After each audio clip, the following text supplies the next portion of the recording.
Hi வணக்கம். இந்த கஷாயம் சளி, இருமல், இந்த பித்தம் இதனாலெல்லாம் இரும்பி அப்படியே கட்டி கட்டியாக சளி வருது அப்படின்னா அவங்களுக்கெல்லாம் இந்த எலுமிச்சை இலை கொஞ்சம் இந்த அளவுக்கு, நான் அதை ஃபஸ்ட்டு வீடியோ நினச்சேன்.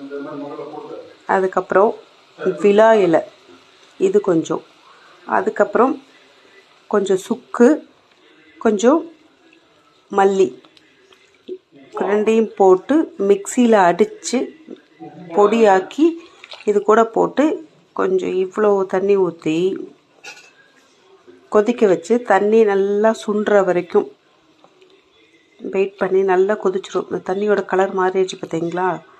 இந்தளவுக்கு மாறினதுக்கப்புறம் உப்பெல்லாம் போடக்கூடாது, மிளகுத்தூள் அது இது எதுவுமே போடக்கூடாது. இது 4 பொருள் தான்: எலுமிச்சை இலை, விலா இலை, சுக்கு, மல்லி.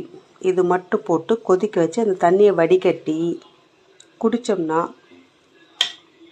வெறும் வயிற்றுல வேறு எதுவும் சாப்பிடாம சளி, இருமல் எல்லாமே சரியாகும். ட்ரை பண்ணி பாருங்கள். ஃபஸ்ட்டே அந்த இலையில வீடியோ எடுக்கணும்னு நினச்சேன், மிஸ் பண்ணிட்டேன். வேறு எதுவும் இது கூட போட வேண்டாம்.